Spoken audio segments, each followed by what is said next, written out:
Olhe perto, verdadeiramente perto. No profundo do olhar de uma criança, nós vemos a esperança.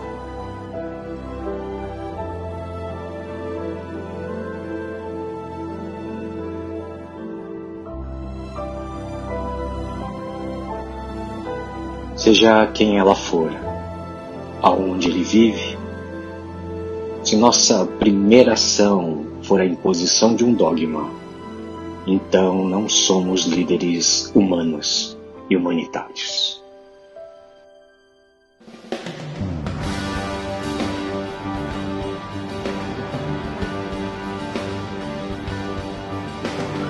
Nesses últimos anos, o Comitê Humanitário da Jethro International Chaplain tem avançado em mais de 180 países. You don't need to be alone. You can count on us. Jethro, qui n'est pas seul, compte sur moi. Somos humanos. Somos humanitários. Sono qui per dirti che tu non sei solo. Cuente conmigo, yo soy Jethro. Yoroshikereba, Nihon ni otetsudai shimasu. Ajudando a aldeia mundial a conectar-se além do materialismo, dentro de uma verdadeira proposta humana e humanitária. Ensinando milhares a expandir sua inteligência espiritual, a Jethro é hoje a organização que mais cresce, elevando o conceito para uma nova liderança global. Venha unir-se aos grandes líderes. Torne-se um diplomata civil. Ouse ser um líder humano e humanitário.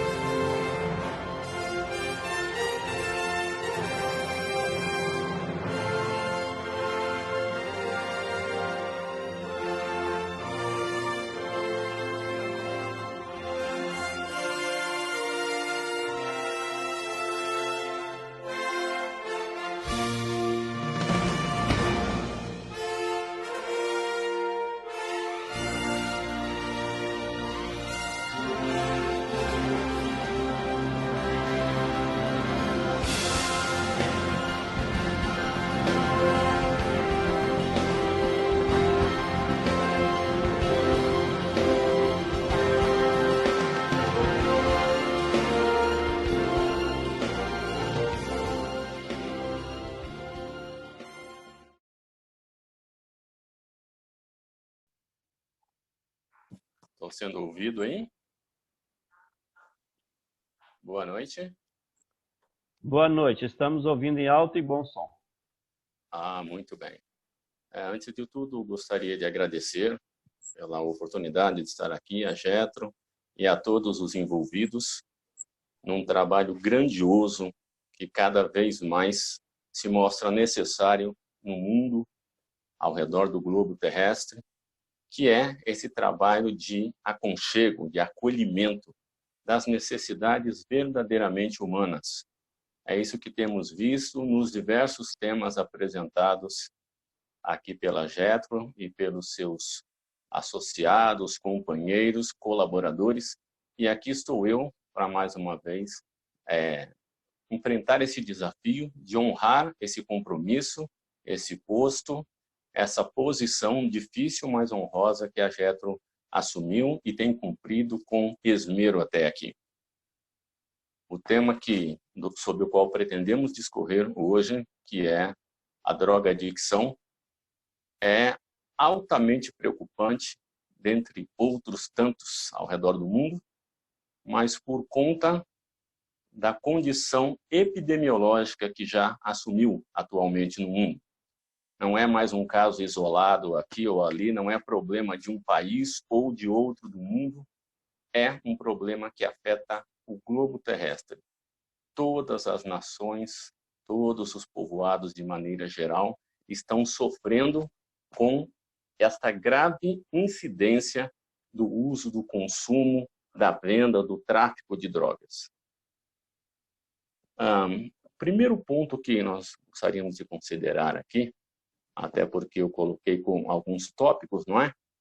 E alguns deles do qual pretendemos falar temos pouco tempo e, claro, não poderemos nos desdobrar tanto quanto talvez alguns esperam ou gostariam, mas apenas para que falemos da maneira mais inteligível possível, compreensível a todos os que estiverem nos assistindo, aos quais cumprimento, desejando que tenhamos uma palestra feliz, uma palestra onde todos possam tirar o melhor proveito.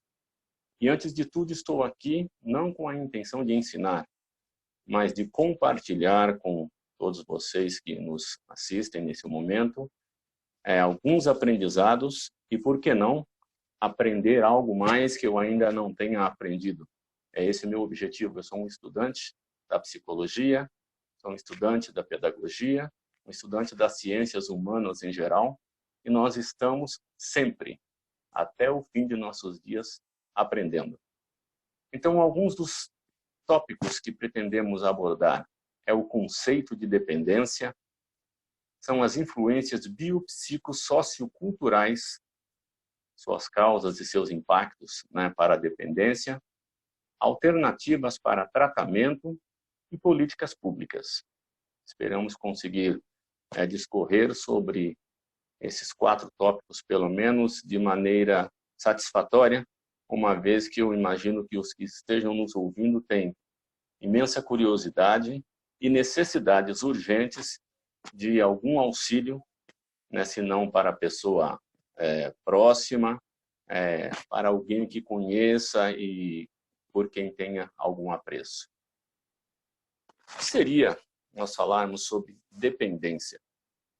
Existe uma definição no dicionário no próprio Google, que qualquer pessoa que tenha acesso à web pode digitar e escrever ali dependência. O que é Google? E o Google vai dizer estado ou qualidade de dependente, subordinação, sujeição, necessidade de proteção e arrimo. Então, basicamente, o que é uma dependência? É um estado de incapacidade, seja ela temporária, seja ela definitiva, é algo que a pessoa não pode fazer ou não pode sustentar por si. Ela depende de algo ou de alguém, depende de um terceiro. O Michaelis define dependência sob algumas abordagens específicas. Na medicina, por exemplo, ele define como distúrbio caracterizado pela incapacidade de agir por vontade própria. Então, uma pessoa que não tem essa disposição, que ela até pensa em fazer algo, desejaria muito fazer algo, e ela não consegue, pura e simplesmente porque ela não tem força em si. Segundo essa definição, uma pessoa dependente. Uma outra definição, não menos interessante, está ligada à medicina e à psicologia. Distúrbio mental decorrente do consumo periódico ou contínuo de medicamentos ou drogas, cuja ausência pode alterar o estado psíquico do indivíduo, levando-o a consumir doses mais altas de substâncias químicas. Essa seria a dependência química. E especificamente no aspecto psicológico, que é também chamado de dependência social, necessidade que uma pessoa tem da presença ou da ajuda do outro para que se sinta segura ou aceita socialmente. Então, de maneira geral, o que nós vimos sobre dependência? Existem vários fatores envolvidos nesse conceito de dependência. Mas um deles, por exemplo, esse que nós vimos aqui, a dependência social, um aspecto psicológico, é o que pode justificar, por exemplo, o fato de algumas pessoas buscarem vínculos sociais dos mais conhecidos como política, agremiações religiosas ou não, esportivas, a busca por templos religiosos. Para que as pessoas fazem isso? Com que finalidade? Para terem exatamente esse arrimo que a definição do Google acabou de trazer. Então, de alguma forma, quando a gente fala em dependente, grosso modo, seria basicamente falar em alguém que precisa de ajuda sob algum aspecto. A dependência, no aspecto químico, quando nós falamos do uso de droga propriamente, temos visto as pessoas dizerem, e algumas vezes de forma categórica, de forma enfática, algo que a pessoa pode deixar a hora que ela quiser. É só ter um pouco de vergonha na cara E aí ela conseguiu deixar. Pois não, desculpe. Desculpe interromper, é que o seu microfone está roçando na camisa e interferindo na qualidade da transmissão. Ah, perfeito. Muito obrigado de surpreendê-lo aqui. Veja se melhorou, por favor. Sim, melhorou. Ah, ok. Agradeço. E algumas vezes ouve-se isso. Olha, o fulano é usuário de drogas, ele é usuário de bebida alcoólica, fuma dessa maneira desesperada, mas é porque é sem vergonha. Né? A hora que resolver parar, para mesmo. A pessoa tem que ter o...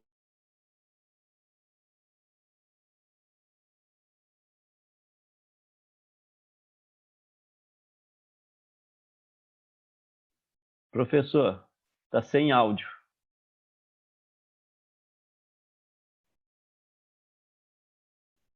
A internet dele a internet do professor eu acho que está de má qualidade. Professor Aníbal, agora estamos sem áudio e sem vídeo.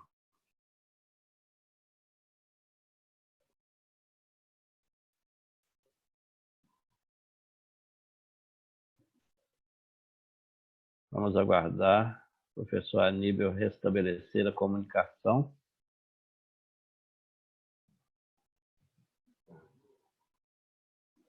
Pois bem.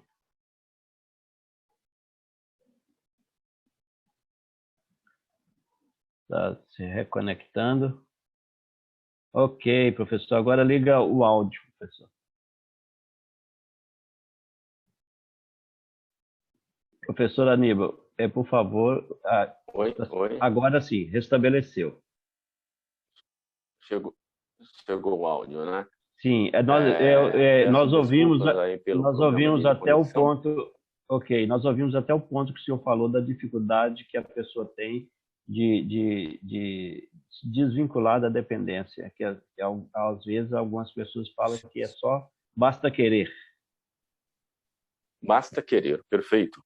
Né? Aqui em São Paulo, nesse momento, chove consideravelmente, e a chuva, eu creio que esteja interferindo um pouco aqui na qualidade do meu sinal.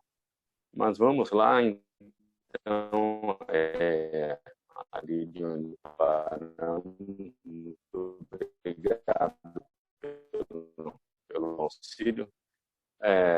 Essa coisa de, tem um parente meu, amigo meu, simplesmente decidiu e parou um tratamento sem nenhuma intervenção médica, psicológica ou de qualquer outro profissional da saúde, nem sequer de um religioso. A pessoa disse, a partir de hoje, não fumo mais cigarro.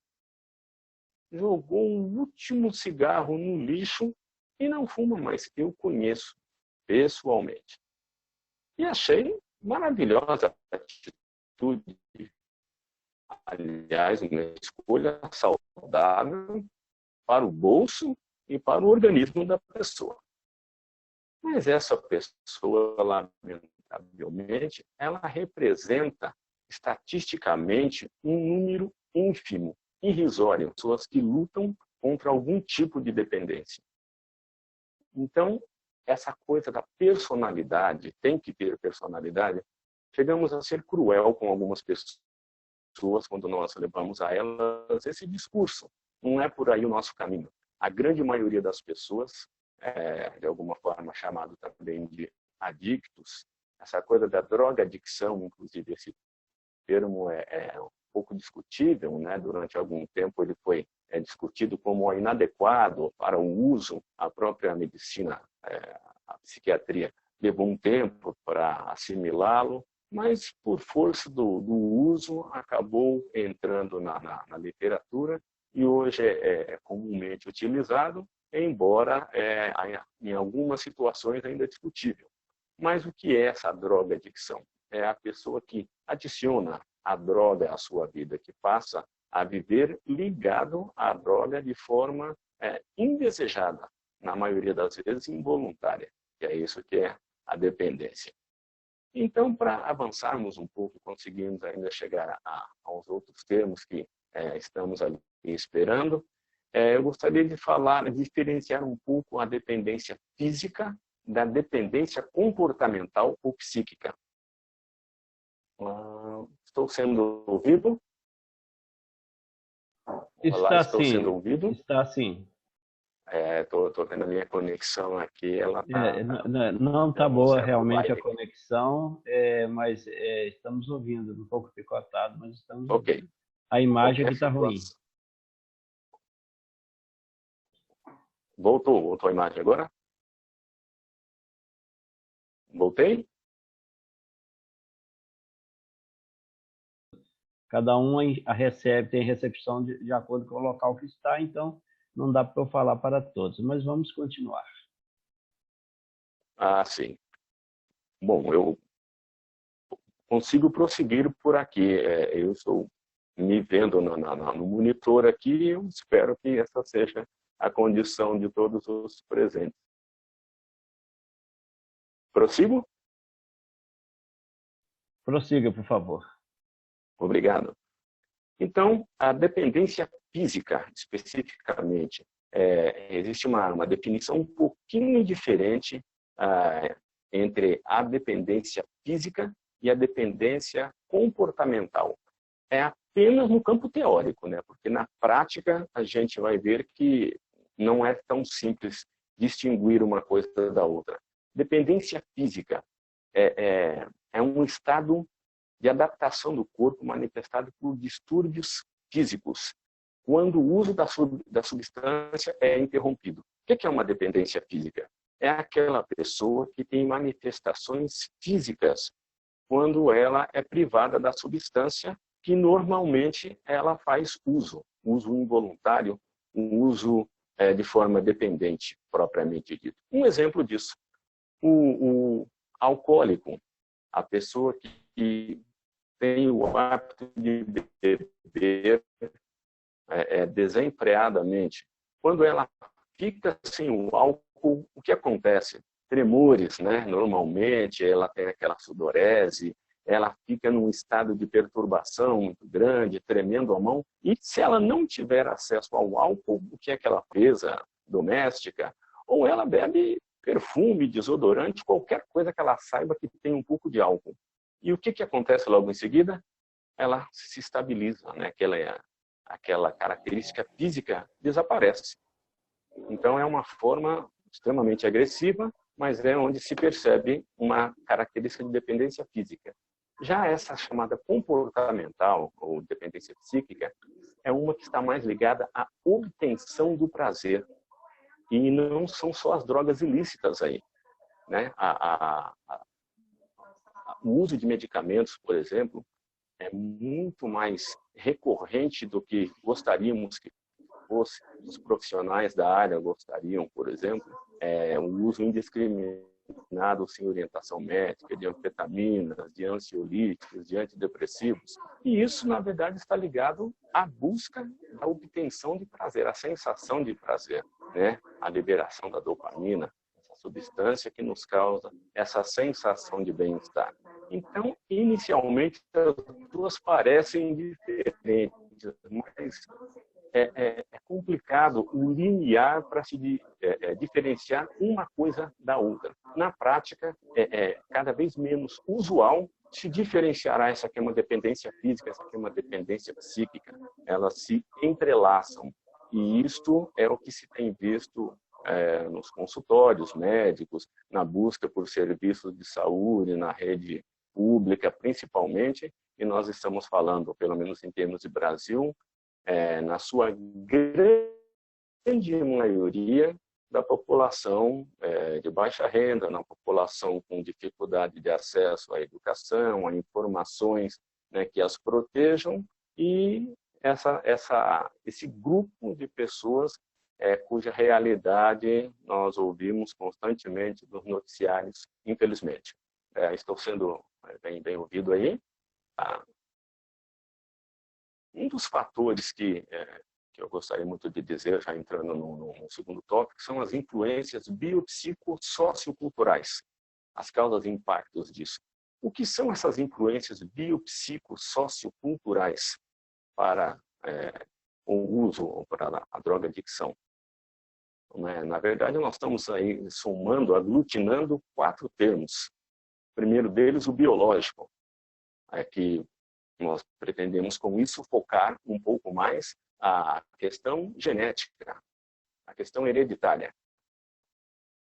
Fatores biológicos, fatores hereditários, já é mais do que comprovado que determinam ou podem ser implicadores de determinados comportamentos. E esses fatores, na verdade, não diferentemente de comportamentos comuns, vários comportamentos, também na condição de dependência de álcool, fumo e drogas. É um dos fatores influenciadores. Então, se alguém me pergunta, o fato de haver na família um fumante, um alcoólico, um dependente de droga, isso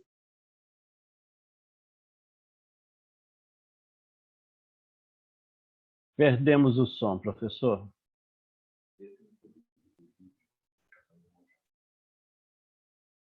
Estudos científicos dando conta de que, tanto para álcool, fumo e drogas, a influência da hereditariedade, da genética, gira em torno de 60% até 80%.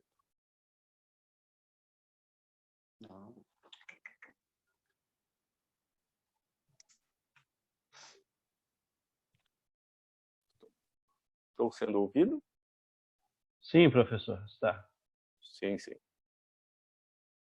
Lícitas ou não, todas as drogas provocam aumento rápido na liberação da dopamina.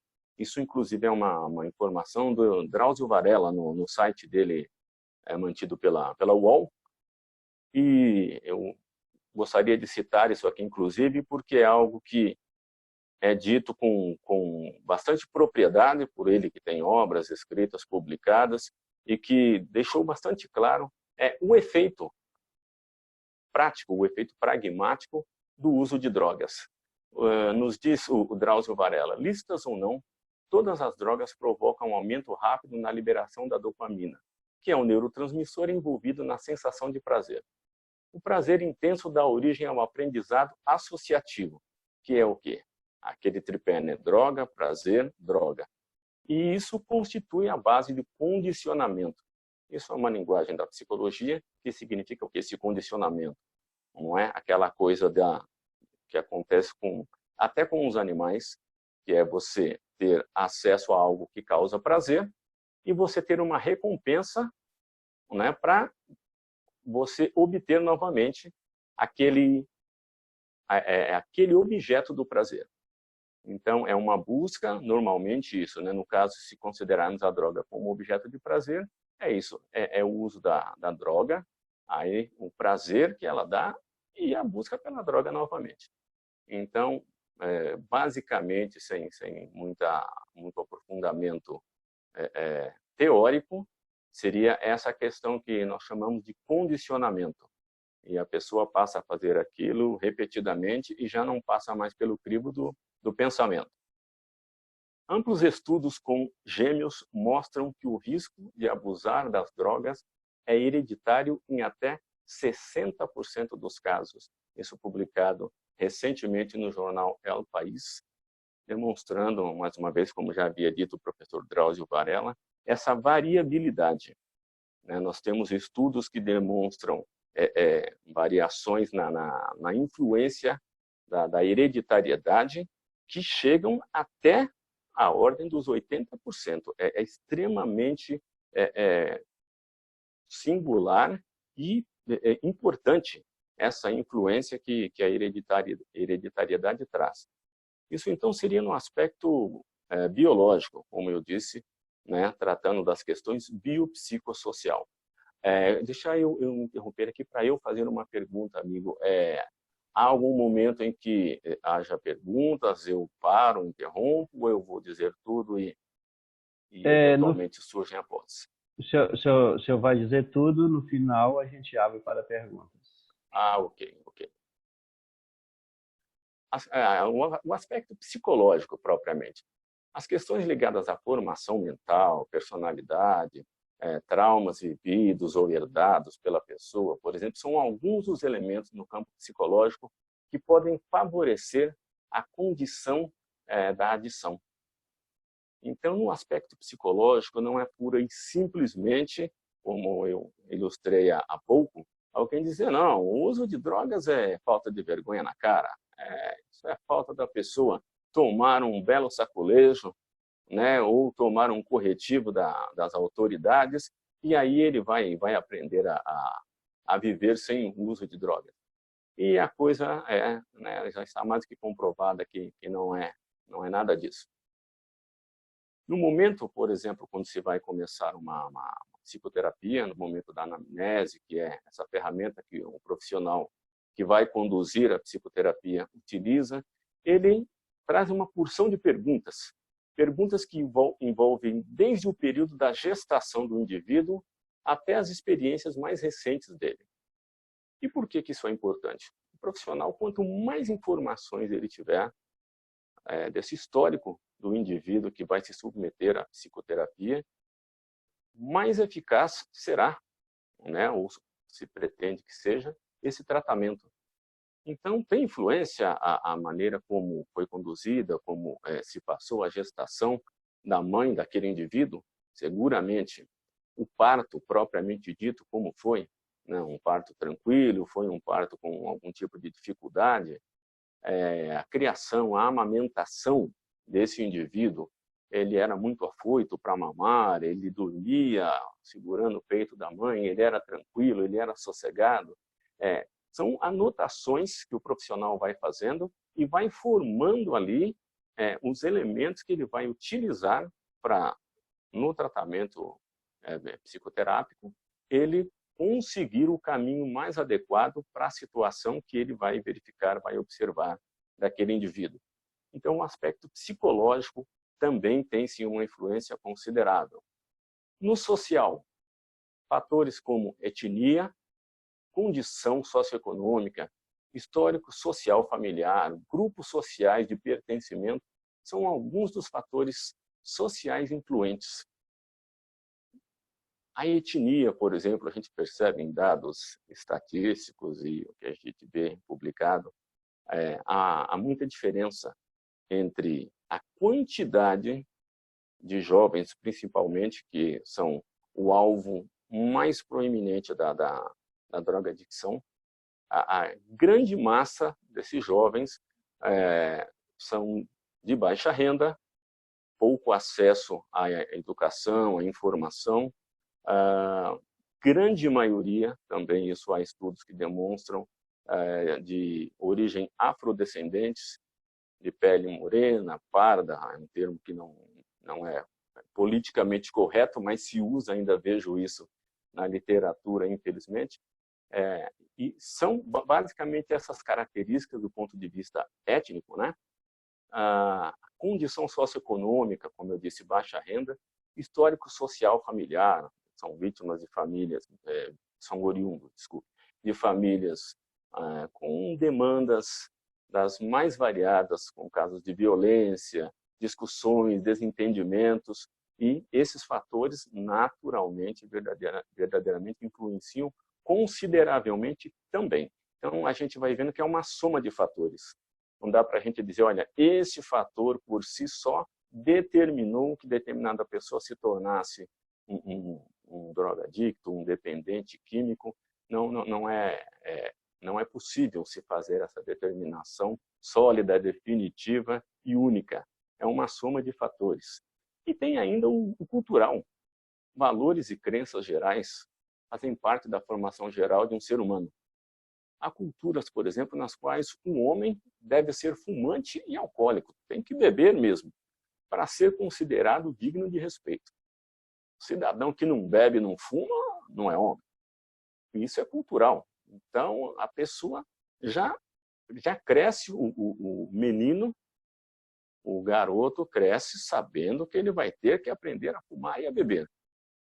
E isso é cultural e ele vai praticar isso, mesmo que de alguma forma ele não queira. Algumas mães costumam se opor a essa cultura que naturalmente ela tem aí uma tendência machista, um carimbo do machismo em cima dela, mas quase sempre é uma voz vencida, calada, e aquele garoto vai se tornar um homem fumante, vai se tornar um homem alcoólico, podendo, inclusive, não necessariamente, se tornar também um usuário e até dependente de outras drogas.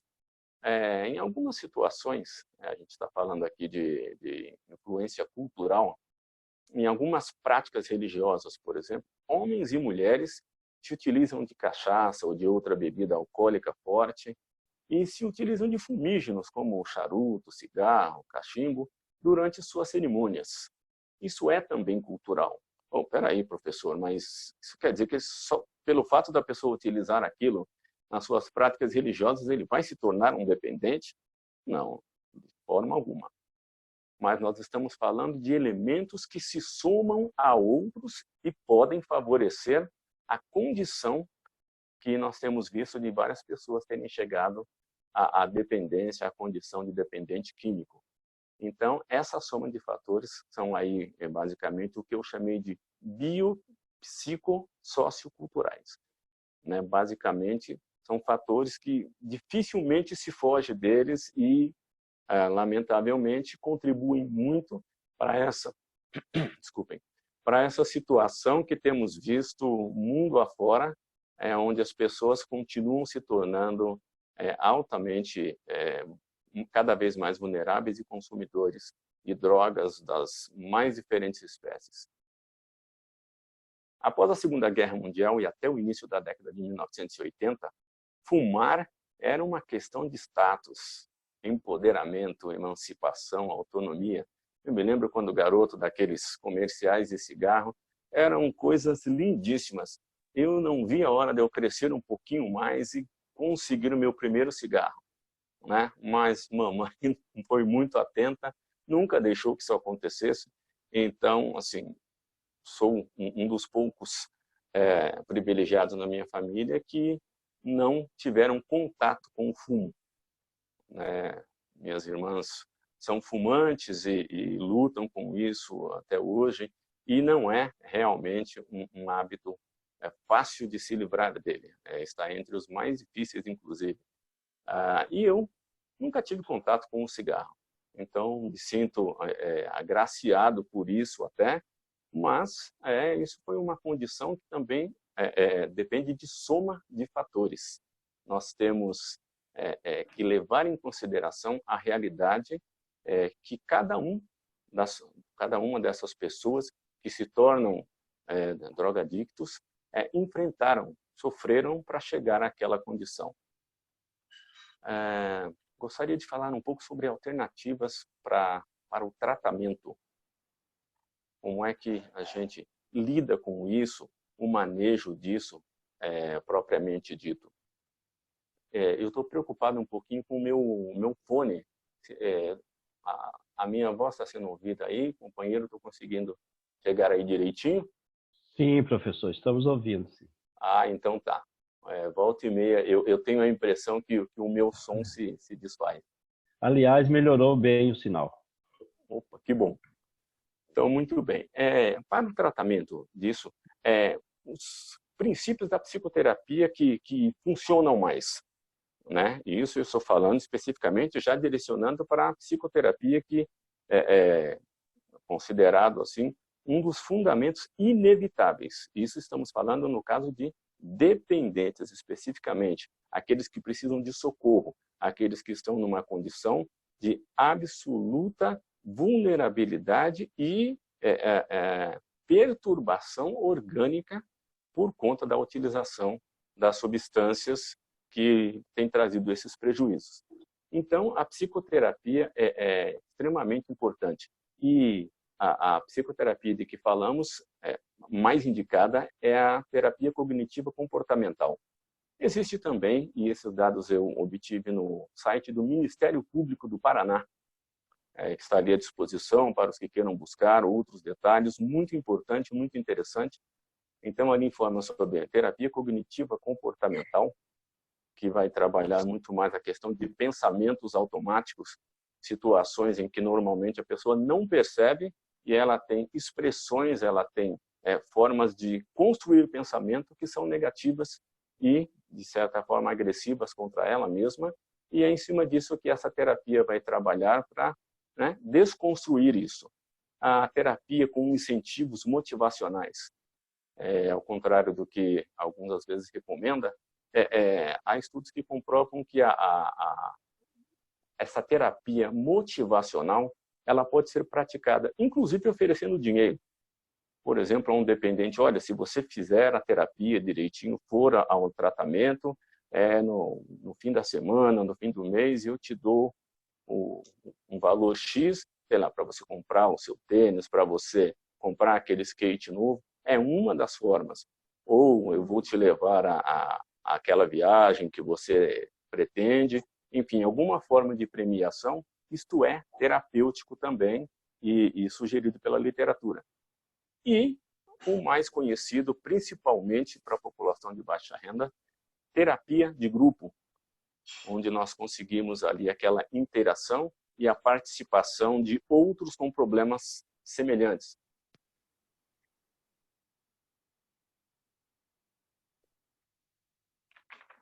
Essas modalidades de terapia costumam ser bastante eficazes.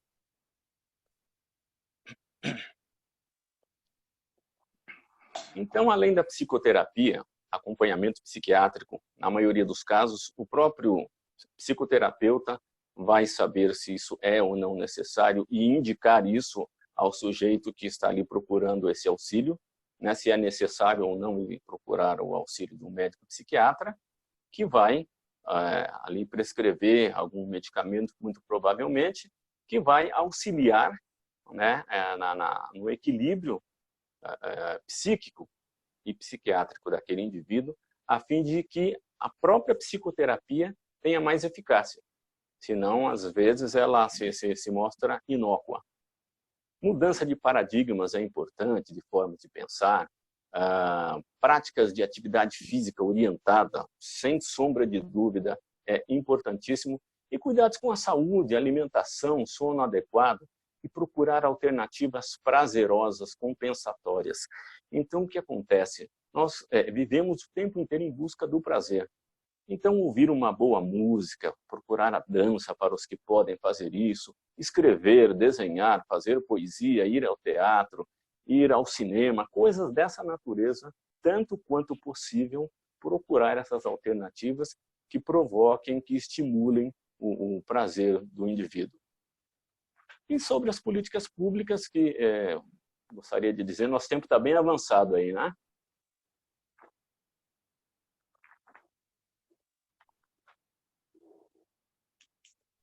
O senhor tem 15 minutos, professor. Ok. Sobre políticas públicas, há muita coisa que pode e deve ser dita, mas como eu explanei aqui no início, a tentativa é utilizar uma linguagem o mais acessível possível, não uma linguagem técnica, não um discurso acadêmico, a fim de que nós consigamos atingir o maior número possível de pessoas e, obviamente, aqueles que verdadeiramente precisam disso aqui e que são os objetivos desse nosso trabalho e, com toda a certeza, da Getro também. Serviços públicos de saúde são cada vez mais demandados em razão de ser o uso nocivo ou a dependência de drogas um fator de classificação epidemiológica. Então, sim, está demandando muito e cada vez mais o serviço público em razão de que não há hoje uma família que se conheça que não tenha alguém, lamentavelmente, que tenha atingido essa situação. Então, sempre há alguém que tem um primo, tem um irmão, tem um tio, quando não o próprio pai, filho, né? Enfim, acontece cada vez com maior frequência. Então, essa condição, as próprias estatísticas do Serviço Público de Saúde têm notificado ao Ministério Público e isso tem demandado políticas específicas. Uma delas que eu gostaria de dizer é a utilização de uma ferramenta sugerida, desenvolvida pela OMS, a Organização Mundial de Saúde, e ela é utilizada atualmente no mundo inteiro, e o Serviço de Saúde Pública do Brasil está capacitado também para isso. chamado Assist. É um documento, é um questionáriozinho. A pessoa leva ali 7 minutos a 10 minutos no máximo aí para responder esse questionário, orientado, claro, por um profissional, e que vai buscar conhecer se essa pessoa tem aí qualquer sofrimento ligado ao alcoolismo, ao uso de substâncias tóxicas, nocivas, ao fumo, especificamente falando. Esse instrumento é um questionário de triagem breve, constituído por 8 questões referindo-se ao uso de álcool, tabaco, maconha, cocaína, anfetamina, inalantes hipnóticos e sedativos alucinógenos, além de opiáceos e outras drogas, assim como seus derivados. Enfim, ele abarca aí o uso de praticamente todas as drogas conhecidas, pelo menos as mais comuns. E a partir disso, quando se conhece, quando se constata, aí vem a ação específica do serviço de saúde. Aquele aí no seu bairro mesmo, aquele no centro de referência de saúde, em muitas situações no próprio CRAS você vai encontrar isso. Você vai encontrar isso nas UBS, Unidades Básicas de Saúde, como primeira fonte de recursos. Estamos falando, de forma geral, para a grande massa da população brasileira. O Assist foi desenvolvido principalmente para ser usado pelos profissionais que trabalham nos locais de atendimento prioritário à saúde, esse atendimento inicial, esse atendimento primário.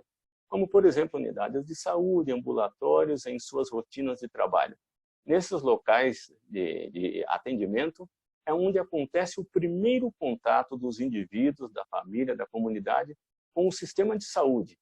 Ele garante um fluxo grande de pessoas, ele demanda, né, ele demonstra um fluxo grande de pessoas, possibilitando maiores chances de detecção do uso abusivo de drogas. Esse primeiro contato, na verdade, que a pessoa tem com as unidades básicas de saúde, com as unidades de referência, é muito importante. Por isso é importante, sim, que você receba aí o agente de saúde quando vai à sua casa, quando bate no seu portão, que você seja atencioso, respeitoso para com esse profissional, porque ele está preparado, ele está qualificado para identificar situações que demandem ajuda específica do poder público. E uma delas, sem dúvida, é a questão do uso abusivo de entorpecentes, de drogas ilícitas, e inclusive, falando um pouco sobre drogas lícitas, este abuso também é perigoso. E o serviço de saúde também está habilitado a identificar e ajudar, socorrer pessoas que tenham essa demanda. Eu quero ler aqui uma coisinha final, que é sobre o público e o tipo de utilização que eles fazem aqui das drogas. As causas do uso de drogas são múltiplas, mas derivam, na maioria dos casos, de quadros de ansiedade e ou depressão. Então, assim, o uso de droga não é uma causa em si. Por que esse indivíduo dá tanto trabalho, dá despesas para o Estado? Poderiam alguns pensarem, né? É porque ele é um usuário, é porque ele é um dependente de drogas. Não, não é por isso. É porque ele tem um problema que o leva a utilizar drogas. Ele tem um problema de saúde, geralmente saúde mental. Durante muito tempo, no Brasil e no mundo, a saúde mental foi negligenciada. Né? Tanto que, quando eu era garota, eu ouvia muitas pessoas falando sobre terapeuta. Era uma coisa muito chique. A pessoa dizia, eu tenho meu terapeuta, vou visitar meu terapeuta essa semana. Não gostei da cor desse vestido, preciso ir ao terapeuta. E era uma coisa que demonstrava um status maravilhoso. E, olha, felizmente, muito felizmente, isso mudou bastante. Hoje nós temos aí a grande massa da população podendo ter acesso a esse serviço essencial para a saúde mental, que durante tanto tempo foi negligenciada que sequer se imaginava que a saúde mental deveria ser considerada como elemento de saúde. Então, não se vê onde é que dói, onde é que está o problema da pessoa na mente e onde é que fica a mente da pessoa. Não dá para tocar, não dá para ir lá e abrir e olhar como ela funciona. Então a coisa ela tinha um certo nível de ignorância até sobre isso. Hoje é massificada, embora ainda tenhamos uma demanda reprimida inesgotável, mas o acesso melhorou muito. Jovens procuram por solventes, maconha, cocaína, drogas sintéticas como o êxtase, que mais eles procuram? Crack, inclusive. Já os idosos recorrem mais ao fumo básico, álcool e drogas lícitas, como as anfetaminas, os ansiolíticos e os antidepressivos. Existe essa pequena diferenciação. Claro que o que estamos dizendo aqui não são regras estáticas, né? É desta maneira e não é daquela.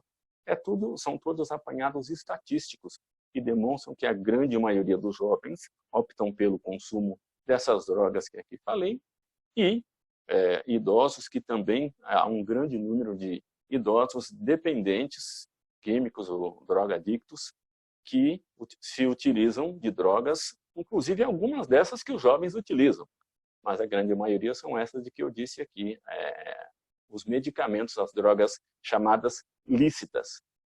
A grande causa, no entanto, é de natureza econômica. Esta é a grande causa. Eu me propus a falar sobre causas e consequências, né? As consequências estão aí, estamos vendo todos os dias, mas a grande causa é de natureza econômica. Se, por um lado, o poder público tenta combater com o poder que pode e da maneira como pode o tráfico de drogas, por exemplo, por outro lado, macroinvestidores desse negócio bilionário estão sempre desenvolvendo estratégias cada vez mais ousadas para continuar expandindo seus negócios. E, infelizmente, eles têm prosperado. O uso de drogas no mundo é alarmantemente crescente. E não se tem, infelizmente, perspectiva de que esse quadro mude. Não tão cedo, pelo menos, não num curto espaço de tempo. Então, essa basicamente, verdadeiramente, a causa, o pano de fundo que coloca a população, que coloca nós, seres humanos, os nossos filhos, todos nesse fogo cruzado. É uma demanda de natureza verdadeiramente muito mais econômica. E aí, por extensão, política também, e aí ela vai se desdobrando. Mas nós temos como causa esses interesses macroeconômicos, nós precisamos nos proteger disso de maneira da mais eficaz possível. Educação, informação, busca por auxílio, conversar com as pessoas que você conhece e, enfim, tratar disso da maneira mais clara, mais objetiva possível. Se para você se tornar uma pessoa melhor, você se sente uma pessoa melhor procurando uma atividade esportiva, vá lá, faça isso. Abrace a sua atividade esportiva e se torne, de fato, uma pessoa melhor se isso te faz se sentir assim. Se o que te faz se sentir melhor é a sua atividade religiosa, busque e desenvolva ali todo o potencial que você conseguir no sentido de tornar-se e de sentir-se uma pessoa melhor. Nós temos que buscar aquilo que nos torna ou nos faz nos sentir melhores. E existem várias atividades saudáveis, várias atividades que somam muito, que agregam valor à nossa vida particular e à nossa vida social, que nós podemos buscar e desenvolver, sempre contando com a ajuda de profissionais, tanto quanto isso seja possível. Estou aqui à disposição para eventuais perguntas que se tenha. Tentei assim, enxugar o máximo que eu pude aqui, a fim também de não extrapolar muito o tempo. Ok, professor. Muito obrigado pela palestra, pelos ensinamentos e informações tão preciosas que o senhor trouxe aqui para nós nesta noite. Nós vamos passar agora às perguntas e respostas, e eu gostaria de lembrar a todos que, para se inscrever para fazer pergunta, no aplicativo, se você estiver usando em computador, tem lá embaixo participantes, e você clica em participantes e embaixo vai aparecer levantar a mão. Ou se estiver em inglês, vai aparecer Raise Hand. E se você estiver usando a partir do celular, lá embaixo vai aparecer 3 pontinhos. Você clica nos 3 pontinhos e vai aparecer levantar a mão. E você pode fazer sua pergunta. Eu quero abrir aqui a fase de perguntas e respostas, dando a oportunidade ao Dr. Rodrigo Teras, se ele quiser fazer uma intervenção, porque no início não foi possível estabelecer o contato, então está com a palavra. João, está conseguindo me ouvir agora? Estou ouvindo agora, doutor. Ah, que coisa boa. Primeiramente, pedir desculpa a todos os participantes, principalmente ao nosso palestrante da noite, né? Eu realmente, hoje acabou a luz, São Paulo choveu bastante onde eu estou. Sim. E aí acabei indo para um outro local e aqui a internet é bem ruim, né? Então, pedi aí as minhas desculpas a todos os participantes. E quem sabe, não sei se achei a palestra sensacional. Gostaria de mais uma vez convidar o professor a estar conosco, num momento que não esteja esta chuva que hoje estava em São Paulo, porque os momentos de perda, professor Aníbal, foram de perdas mesmo, porque foi uma palestra maravilhosa, né? Muito obrigado. Então, acredito que é um assunto que valeria a pena nós retomarmos, né? Sem dúvida. De alguma maneira. Eu não estou nem conseguindo colocar o vídeo, porque o vídeo ou eu vou falar ou eu vou aparecer, né? Muito então, bem. Eu acho que é mais interessante falar do que aparecer nesse momento, né? Eu só queria colocar algumas questões. Eu trabalhei por muito tempo com escola. Eu tenho uma formação como pedagogo, e eu trilhei não a sala de aula, né? Eu trilhei a direção escolar. Então, eu fui por muitos anos orientador, depois coordenador, Fundamental 1, Fundamental 2, ensino médio. E o que eu pude perceber claramente, e acho que fica aí uma reflexão muito importante para nós. Eu lembro até hoje, professor, o nome do único aluno, quando eu estudei, único aluno que foi pego com droga na escola. Foi tão marcante que eu lembro até hoje. Eu tenho hoje 43 anos, ou 44, agora não me lembro, perdão. Muito né? bem. A gente começa a gente não comentar mais idade depois de um tempo, né? Mas eu lembro até hoje o nome dele. Lembro até hoje o nome dele, né? Daniel Reis. Ele foi pego com maconha e o colégio simplesmente expulsou ele. Era simples.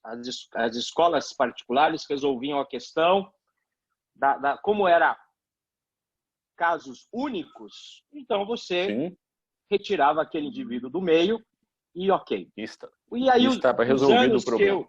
Estava resolvido, né? Quando eu comecei a trabalhar com a escola, cada vez mais, e hoje isso para mim é um dado de realidade, se nós formos expulsar todos os alunos que de alguma maneira a droga passa por eles, sejam as lícitas ou as ilícitas, os colégios vão se tornar vazios, né? Sem dúvida. Porque hoje a exposição é algo assim, eu falo que na minha época eu nem sabia onde era uma biqueira.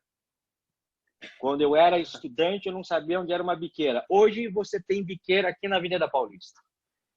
Hoje você tem biqueiras do lado. Você tinha que ir lá na periferia, do outro lado da cidade, para ter acesso à droga. Hoje a droga está aqui no centro, está aqui na Bela Vista, está na Vila Mariana, né? Enfim, todas as grandes escolas. E nós temos um fator, que este fator foi um fator que me surpreendeu no nos últimos colégios que eu trabalhei, né? O nível da captura que hoje traficantes e esse sistema que aí está, como o professor falou, ganha bilhões e bilhões e bilhões de dólares por ano. Sim. O nível do sistema que hoje está se cada vez mais se implementando de uma maneira extremamente sutil, psicológica, promover alunos, você vai ver que de repente são alunos, mas na verdade shooters de drogas, já estão envolvidos com tráfico, né? E é algo culturalmente tão já liquefeito que se combate hoje que socar o vento.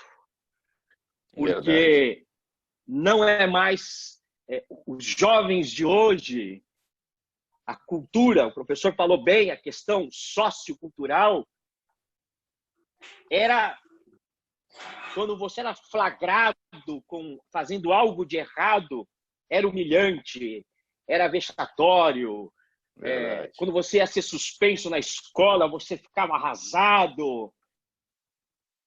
E hoje em dia, a própria cultura da bebida, não é? Porque quando falamos de drogas, não é só cocaína, não é só crack, né? A própria cultura da bebida, ela está liquefeita dentro da nossa estrutura social, né?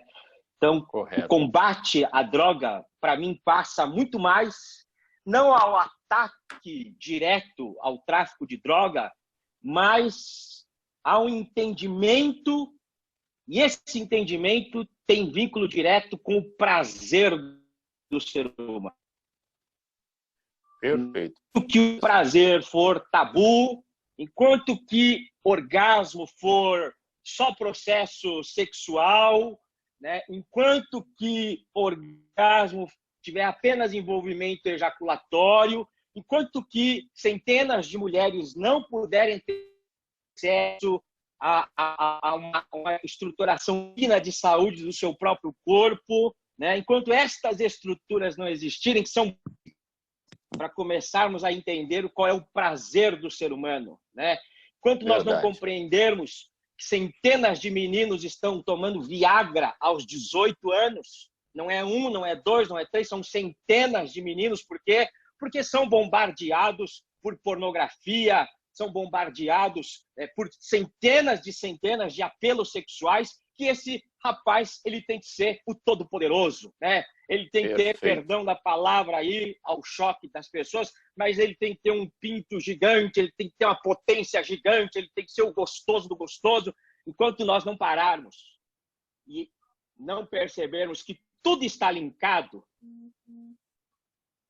que é exatamente a desestruturação do prazer do ser humano que está em jogo, enquanto não pararmos para termos essa reflexão, nós não vamos conseguir realmente lidar com o fato real da droga.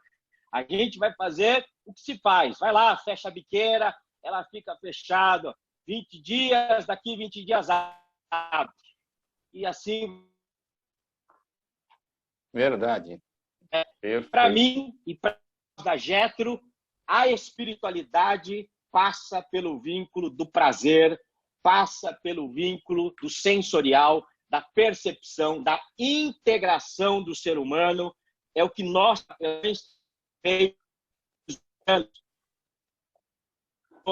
integrais. Não adianta. Se eu tratar as pessoas de maneira desigual, então um trata do cognitivo, o outro trata do físico, trata do social. Enquanto eu não enxergar o ser humano como um todo, todo envolve esta grande engrenagem sensorial, onde o prazer nos move, enquanto nós não compreendermos isso, estaremos sempre há muitos passos atrás de todos os traficantes e todo o sistema, e toda a engenhosidade que está aí por trás. Perfeitamente. Muitíssimo obrigado, doutor. Perfeito. Ok.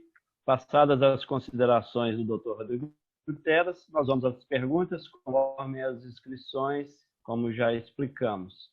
Estão inscritos, deixa eu abrir aqui para eu ver o nome todo, o senhor Marcos Tomás, e depois a senhora Leda Peçanha Mata. Antes de passar a palavra ao senhor Marcos Tomás, eu só queria aqui fazer a menção que está conosco nesta noite a mestra de lendas, Ceci, lá do estado de Roraima. E nós queremos agradecer a presença e dizemos que fique à vontade na nossa sala e se quiser fazer uso da palavra para fazer perguntas, também fique à vontade. Então, com a palavra, o senhor Márcio Tomás. Boa noite. Boa noite. Boa noite. Eu quero agradecer ao professor João, professor Rodrigo Teras, todos os irmãos da Getro, também o palestrante, professor Aníbal. Todos sejam abençoados. Viu? Amém. A palestra de hoje, ela foi realmente uma palestra, como o professor Teras ele mencionou, é muito extenso, né? É uma pauta assim que é muito extensa, professor Aníbal, muito extensa. Sem dúvida, verdade. Harvey, ele diz as frases: pensamento conduzem sentimentos, sentimento conduzem ações que provocam os resultados, né?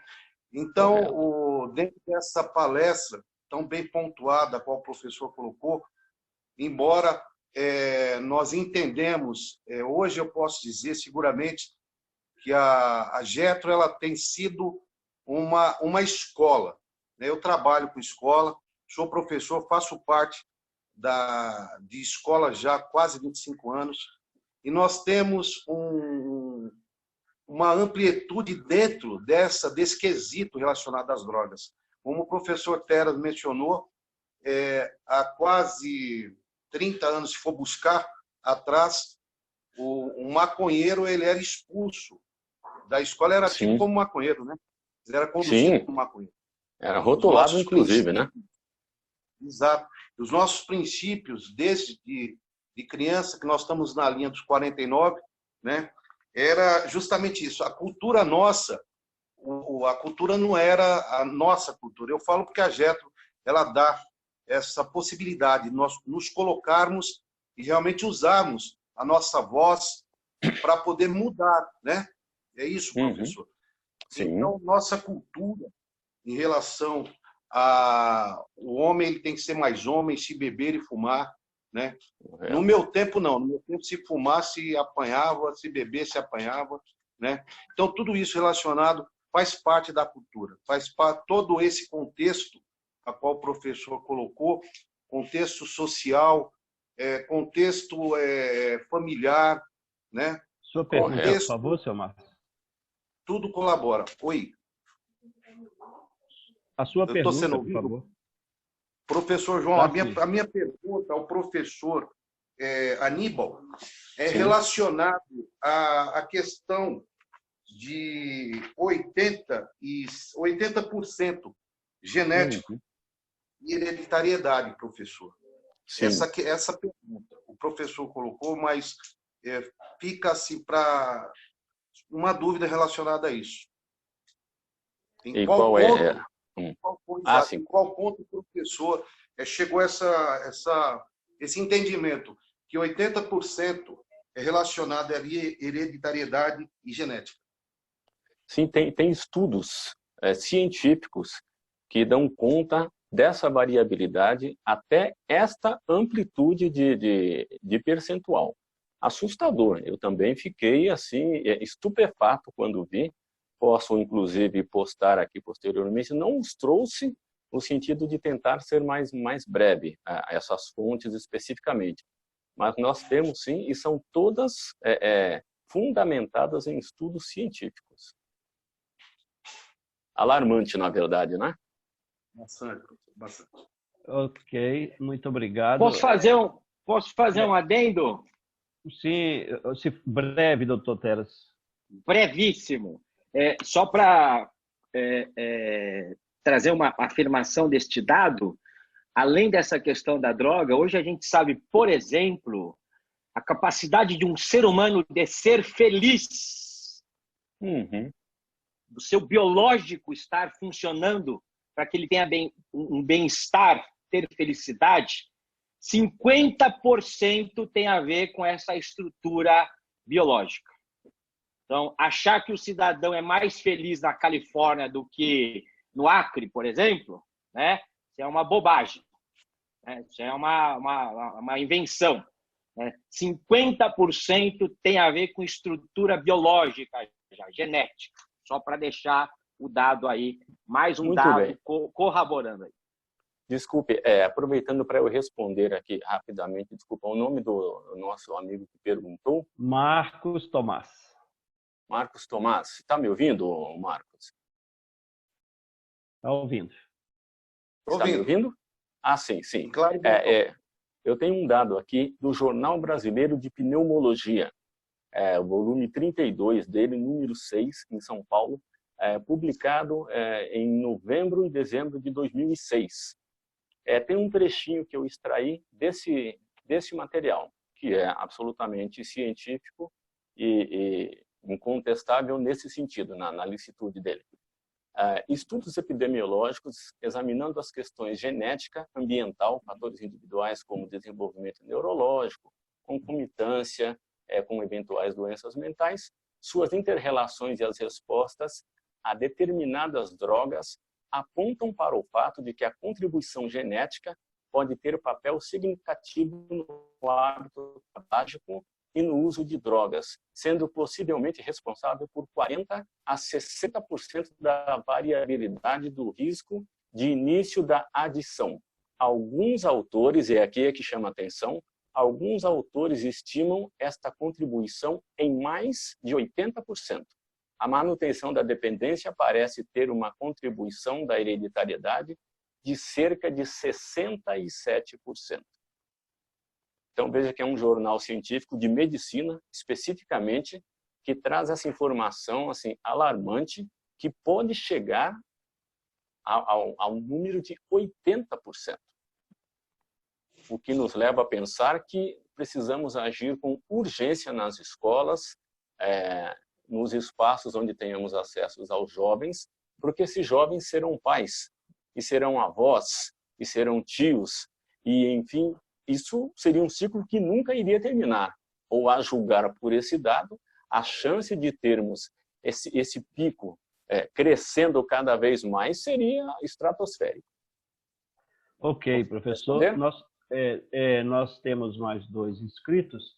Eu quero lembrar que nós vamos encerrar às 21h30. Então, já são 10 minutos para perguntas e respostas. Na inscrita aqui nós temos a dona Leda Peçanha e o senhor Sérgio Tales. Eu peço, por gentileza, que as perguntas sejam objetivas para que a resposta também possa ser objetiva. Com a palavra, a senhora Leda. Senhora Leda, o seu microfone está desativado. Ok, já ativou. Pode continuar. Ativou? Sim. É um prazer estar mais uma vez com vocês. Estou aqui trancada no meu apartamento, né? Todos nós aqui em São Paulo. Corona é terrível, terrível. Sim. Então, mas falar de alcoolismo, eu fico muito à vontade. Eu não sou alcoólatra, mas meu marido era. E falar de genética também eu fico bem à vontade, porque eu acho que é genético. Já teve médicos, palestra com médicos, vários médicos. Eu frequentei o familiar de alcoólico, que é o Al-Anon, tem Alcoólicos Anônimos e tem Al-Anon, que é o familiar, né? Porque se fala no alcoólatra que bebe e não sei o que e tal, mas nunca lembra que a família sofre muito mais que o alcoólatra. Porque um filho não gosta de... A sua pergunta, por favor, dona Leda. A sua pergunta, por favor. Sim. Eu até me perdi, porque eu fico tão entusiasmada quando falo disso, a respeito dessa situação, né? Mas eu acredito o seguinte, vou perguntar ao professor o seguinte: qual é a droga primeira que a pessoa começa a usar? Que, na minha concepção, eles começam geralmente com um pouquinho de álcool, né? Tá. E daí, não é? Para chegar às drogas piores, né? Começa com um pouquinho de álcool. E quem já tem uma predisposição para o alcoolismo, acho que dali desenlaça o problema do alcoolismo na família. A dependência química, né? Entendi, sim. Dona Leda, respondendo a sua pergunta, é uma pergunta interessante, porque nós, enquanto pais, enquanto responsáveis por jovens, a gente quer saber exatamente que porta a gente precisa ter mais cuidado de estar olhando, não é? Mas, infelizmente, o que eu tenho a dizer à senhora é que não existe essa resposta pronta. Qual é a primeira droga com a qual ele tem contato? Não mais hoje em dia, Dona Leda. Antigamente, realmente tinha disso, né? A gente via os coleguinhas indo ali atrás do muro da escola, com um cigarrinho na mão, cada um pegava um pouco. Cigarro, nós estamos falando, cigarro básico, comum, não é o cigarro de maconha. E já era uma coisa tremenda, muito escondida, e muito esporadicamente alguém tinha mais audácia de levar uma garrafinha ali para tentar tomar um golinho de uma cachaça, de um vinho, coisa desse tipo. Hoje em dia não é mais assim, Dona Leda. Então, na verdade, é uma gama muito grande de oferta no mercado de consumo das drogas. Então, desde um comprimido que a pessoa às vezes vai para uma festinha, começa a dançar com um amigo, despretensiosamente, e aí ele, num dado momento, ele descuida com o copo que ele estava usando, ele vai ao banheiro, ele vai pegar alguma coisa na carteira dele, alguém passa e joga um comprimidinho dentro do copo dele. Ele já vai estar drogado.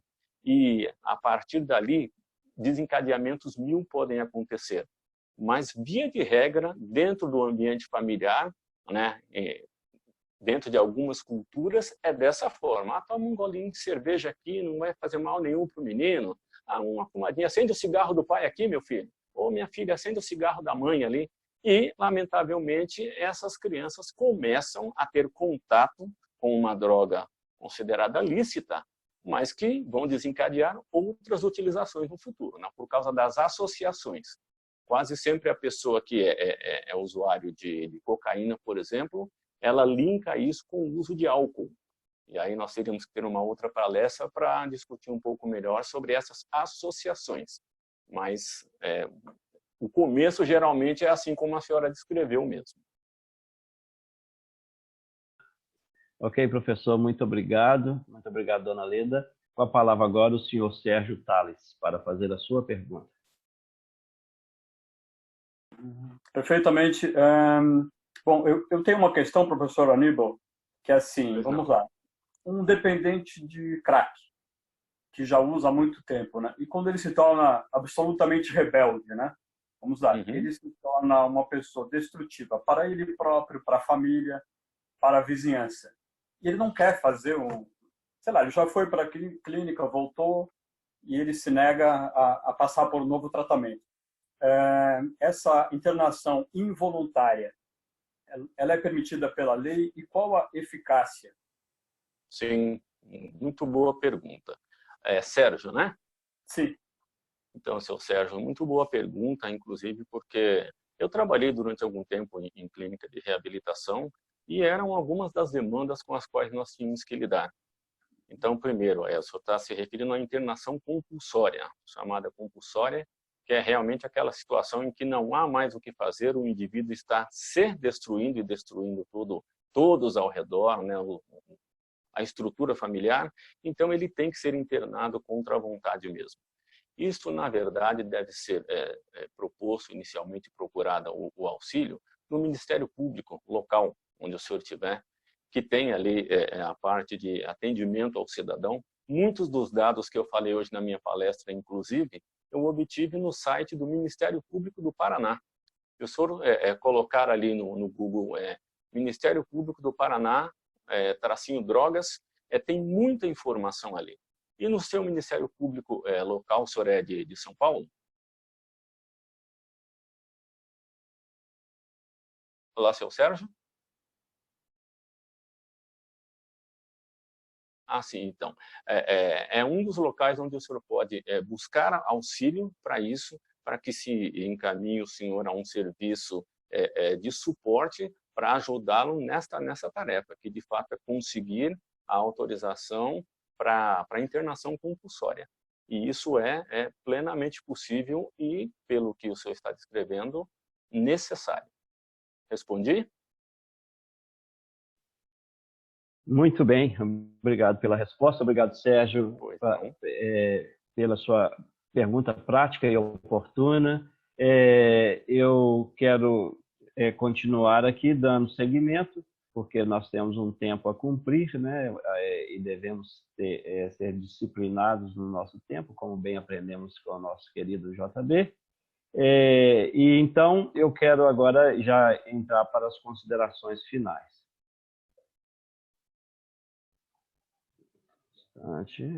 Pronto.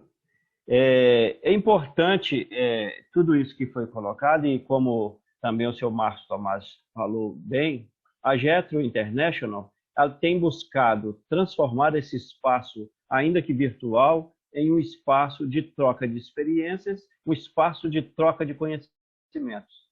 Tudo isso para que nós possamos cumprir a nossa missão, que é tornar o mundo cada vez melhor, que é fazer com que os nossos jetrianos, diplomatas civis, humanos e humanitários, possam contribuir com a melhoria das condições de vida psico-sócio-espiritual das pessoas, e principalmente onde estamos inseridos. Eu trouxe aqui uma frase, professor, que é do Marcelo Cotrim, que diz o seguinte: ser resiliente significa ser flexível, mas possuir autoconfiança. Saber aprender com a atitude dos outros sem perder a própria essência. Uma pessoa em um estado em que o senhor descreveu aí, de acometimento de drogadicção, em estado de drogadicção, ela tem dificuldade de ser resiliente. Ela talvez tenha perdido a sua autoconfiança. Mas aí que entraria o diplomata civil humano e humanitário, e entraria o terapeuta, e entraria o psicólogo, mas principalmente o diplomata humano e humanitário, com os ensinamentos e absorvendo essas palavras que o senhor trouxe aqui hoje à noite, de modo que a Jetro International agradece muitíssimo o senhor pelo tema, pela abordagem, e com certeza nós percebemos que há mais conteúdo que nós poderemos explorar. E nessa linha de raciocínio, nós teremos, já nessa semana, no dia 8 de maio, que é amanhã, na verdade, né, uma palestra com o Dr. Rodrigo Teras sobre capelania espiritual, capelania familiar. Desculpa, amanhã é JB, amanhã é quinta-feira, né? O Teras é no dia 8, às 20 horas. E o curso de formação para atendimento familiar. Então, eu gostaria que o Dr. Teras, assim, bem rapidamente, já estamos em cima do ponto, bem rapidamente, falasse um pouco sobre esse curso de formação para atendimento familiar.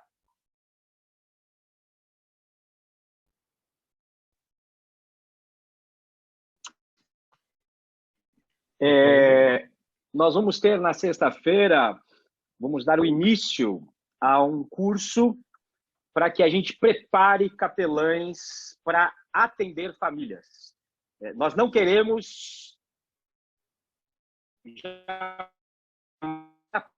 aqui, ok?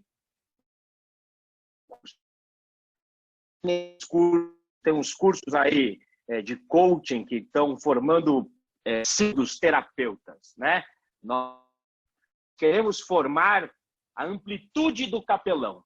Um capelão que esteja preparado para atender no meio do caos, no meio de uma pandemia como nós estamos vivenciando e situações graves dentro do eixo familiar. Então, nós teremos um curso, vamos dar início a uma primeira palestra para vocês entenderem o que é a capelania familiar, o que é esta visão que a Jethro trouxe, onde nós compreendemos a formação deste pai. Hoje, os pais, eles estão cada vez mais sendo castigados pela mídia.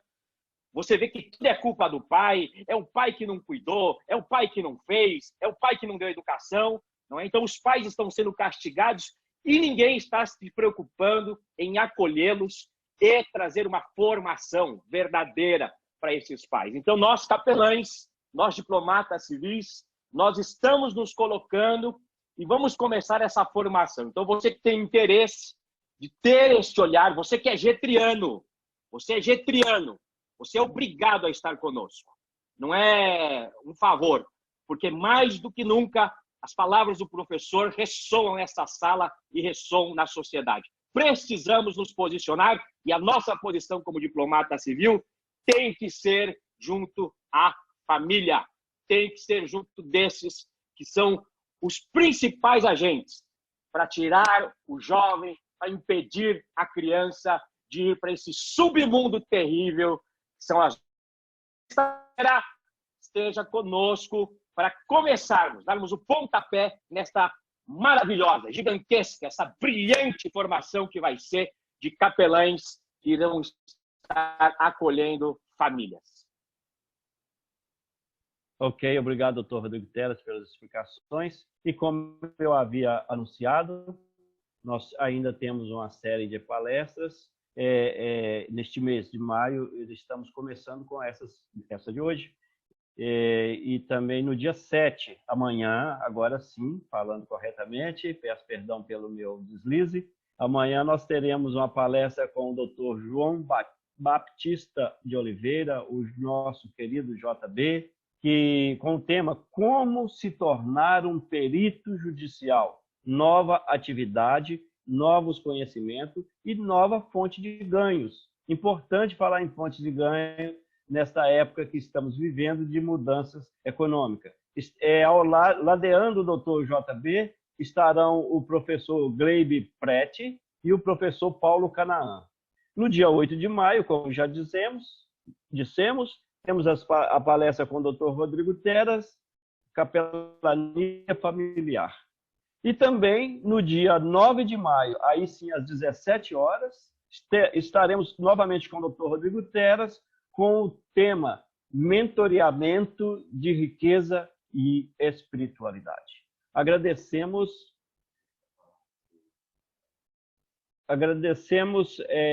a presença de todos e pedimos ao palestrante que faça suas considerações finais para assim encerrar. Ok, estou sendo ouvido? Sim, em alto e bom som. Muito bem. Quero agradecer imensamente o espaço aberto para as considerações que pude aqui fazer. Me desculpar naturalmente pelo discurso um tanto quanto conciso, enxuto, compactado, meio acelerado, mas o tempo é o nosso Senhor e nós temos que realmente nos adequar a Ele, porque Ele não para jamais e nunca parou. Agradecer ao empenho de toda a equipe que compõe este nome gigante que tem sido a Jethro e me colocar à disposição para outros trabalhos que eventualmente possamos fazer, e tenho certeza que haverá outros tantos, e considerar, junto com todos vocês que participaram conosco, a necessidade urgente de colocarmos para nós a responsabilidade de ser parte integrante dessa batalha, senão nós não venceremos. É gigantesco o número de suicídios no mundo, é gigantesco o número de casos de tentativa de suicídio, e para eu ser muito breve aqui, o mais breve possível, o número de suicídios entre jovens é escandalosamente ascendente. Nós temos 3 grandes causas de morte no mundo inteiro. A primeira delas, a maior causa de morte no mundo, são acidentes de trânsito. A segunda são as situações de violência. E a terceira maior causa de morte, pasmem, são ocorridas por suicídio. Então, há algo que nós precisamos fazer. As pessoas não estão recorrendo a drogas à toa, não. Ou ela usa droga, ou ela se mata. E nós, getrianos, não queremos nenhuma situação, nem outra. Vamos colocar a mão na massa. Muito obrigado, minha gente. Deus abençoe a todos. Muito boa noite. E, mais uma vez, me coloco à disposição. Muito obrigado, professor. E assim nos despedimos essa noite. Quero só deixar o último recado. Se você ainda não é um getriano, deixe o seu telefone, o seu contato no chat e nós entraremos em contato para explicar como funciona essa chancela e a fluidez que ela lhe permite de capelão e diplomata civil humanitário. Muito obrigado a todos. Obrigado, professor Aníbal. E, com certeza, novamente os teremos aqui com outros temas. E nossa gratidão em nome da Jetro International a todos os presentes. Boa noite e bom descanso a todos. Muito obrigado. Boa noite. Boa noite. Boa noite a todos. Boa noite. Obrigado. Gratidão. Boa noite. Boa noite, meus amigos. Boa noite. Boa noite. Boa noite, tudo bom? A gente agradece, hein? Boa noite. Quê? Isso falou?